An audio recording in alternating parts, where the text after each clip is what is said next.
We all know the story. He was exciting as a rookie, and then he got into the doghouse with Kyle Shanahan. And he deserves a lot of credit for working his way out. And now, with extensions, in discussions, he puts up over 1,300 yards, 7th in the league. I think he's a fantastic player. We can nitpick any player. They do this well, they don't do that well. Brandon's a fantastic wide receiver. And that's why a couple of things yesterday sort of penetrated my brain as far as helping form my actual opinion on this. This is one of them. Bucky Brooks with us yesterday. Well, I don't know if you have to do anything right now with Brandon Aiyuk. Like, I know there's a rush, but, like, he still has the fifth-year option to play on, right? I think he still has the fifth-year option before he's not free. So what you do is you make him play on the option, and then eventually you figure it out. Because let's be honest, after next year, they're going to have to reset the entire program. Because after next year, they're going to have to pay the quarterback if the quarterback continues to play like that. So once you pay the quarterback, you can't pay everybody else. And so that's the time where you have to reset the entire team. Okay, so I do think this. Whenever somebody starts crying at their locker and their girl is on TikTok and their brother's on IG, and all of these indicators are like, ooh, our emotions, because we're fans, get all wrapped up and we're hot, and this is after the Super Bowl loss, and so everybody's frustrated. Emotions are running all over the place. Emotions don't belong in this conversation at all. None. It's business. And they won't. And so I think it's emotions that make us think, oh, we got, he upset? He's on TikTok. You got to do. That's fan stuff. No, you don't. The team doesn't look at it like that. You don't have to do anything. Right. Everything's fine.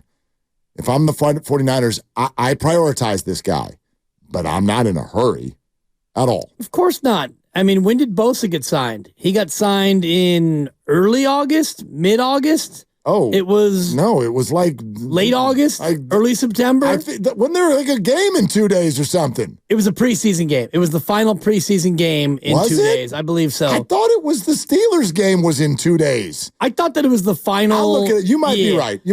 I'll look it up. The point being, that was a little different because it was not an extension, but it was a deal that had to get done. And this one, I don't think you're going to see the Niners rush to get it done anytime before, July or August. And you could look up when they signed Deebo Samuel as an indicator for when this one might get done, because there really is no rush. And, if Brandon Aiyuk wants to scrub his social media of all Niner-related content, or if he wants to let word be known that he's unhappy with his targets, or he may want to kick the tires and go elsewhere. Maybe he shows up at a celebrity golf tournament with Joe Burrow.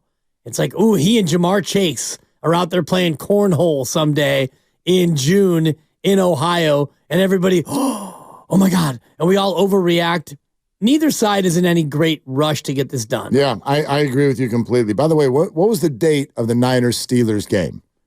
Like the opening game. Yeah, I thought it was for the Niners. September 11th. Wasn't that the opening of the year this year? I think you might be right. September 10th. September 10th. Appreciate it, Grandy. Yeah, Nick Bosa signed on September 7th. Okay, so it was that week. Yeah. He signed on September 7th. And it was what? It was about an hour before our show. Remember? Yep. About an hour before our show on September 7th. So call that about lunchtime, September 7th. And that guy played 3 days later. Deebo Samuel signed on July 31st. So that to me is a more accurate comp in terms of timeline, because Deebo is in the same boat, right? It was a fifth-year option situation, and he was not happy, and that happened in the end of July, before any preseason games took place. Right before camp even started. So in terms of what you're saying, the deadline, there's no deadline, there's no pressure. And Brandon Aiyuk now has some time to take a step back, cool his jets, and the team, I'm sure, if I'm Kyle Shanahan, I'm probably watching the game for the 13th time and thinking about all the things that he didn't do right, that Wilkes didn't do right, that the O-line didn't do right. He being Kyle or he being Brandon? He being Kyle, he being Brandon, he being Brock, everybody. I'm sure he's watched the game now offensively and looked at every single player and looked at what plays worked, what plays didn't work, what players worked, what players didn't work, and you're grinding already if you're Kyle Shanahan. Yeah, but boy, what a snap reaction it would be if the 49ers decide, boy, you know what? You can man up Brandon, and so we out.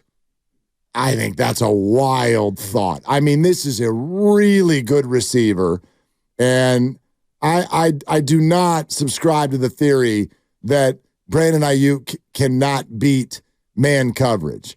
I subscribe to the theory that, maybe he's not the best in the league at it, right? He's not built like that. Like sometimes you get that physically overwhelming receiver, A.J. Brown. Yeah. It's like, dude, get off me. DK Metcalf. Sure. Brandon's, although, hell, man coverage against DK is going pretty well for the 49ers in those games for the most part. But I think Brandon can do it. I think he's probably one of the better ones at it. Is he the best? Is it ideal? Maybe not. But my God, the way the 49ers, again, as we talked about yesterday, the way they run that offense, teams are really hesitant to go man because all of the bells and whistles that are happening pre-snap really confuse people to the point where you're going to have massive chunk plays if you have time, man. If you have time. If you have time. And they too often did not have time, especially in the biggest game of the year. I look at Ayuk, and I don't look to trade him because I don't think that he can do certain things. I would look to trade him thinking about what I could get back in draft capital and what I could get back in terms of cap savings and future savings. Gosh, I think it's so interesting to feel that way in February. Like, why? Why do you not want him on the team? It's not that I don't want him on the team. It's that I want to have first-round draft picks that I can use, and I want to have a multitude of picks, and I want to be able to get other talent onto this team that is more cost-controlled, because I look at a Kyle Shanahan team that doesn't throw the ball very often. They threw it the 32nd most in football, and I don't think that that's because he doesn't have faith in his quarterback or he doesn't have faith in his wide receivers. I think that that's the way Kyle Shanahan wants to win, and they won that way. They ran it more than they threw it. Baltimore and Chicago were the only three teams to run it more than they passed it. Baltimore and the Niners were two of the last four teams playing. I think it's a winning formula, and you've got great blockers in your tight end, your offensive line in the run game, your fullback, you've got an elite running back. So do you really need to have two high-priced receivers? I don't think you do. You need to have two good ones. And I don't know who the other good one is if you get rid of Brandon. And by the way, they have their first-round pick, and you're suggesting, I think, you get a second first-round pick. You think somebody's giving you their top 20 pick for Brandon Ayuk? Absolutely. If he's a top 7 receiver in football? I don't know. I mean, he's 7th in yards this year. I don't know if the world thinks he's one of the 7 best receivers in football. Well, he's probably one of the 12 best receivers in football. 15, I wouldn't go much further than 15. Sure. So if you're a team that, and I think about Cincinnati, a team that does throw it a lot, and you've got Higgins and Chase, if you add Ayuk, now all of a sudden you've got a very dynamic offense. Higgins is a free agent. They're probably going to lose him. And if the concept is we can't pay $50 million for 2 receivers, then you're not going to pair Brandon Ayuk with Jamar Chase. No, that's the Niners concept. Well, I don't. Yeah, that's my belief. No team is doing that. Right. Quite frankly, no team is doing that. It's Warriors Wednesday, brought to you by Freeman's Appliance, trusted name since 1922. Visit freemansappliance.com today. By the way, there is one paying $40 for 2 receivers. That would be the Chargers. Oh, I was going to say Miami. How they doing? And and they're also going to cut Mike Williams this offseason. So that's usually what happens when you decide to try to pay 2.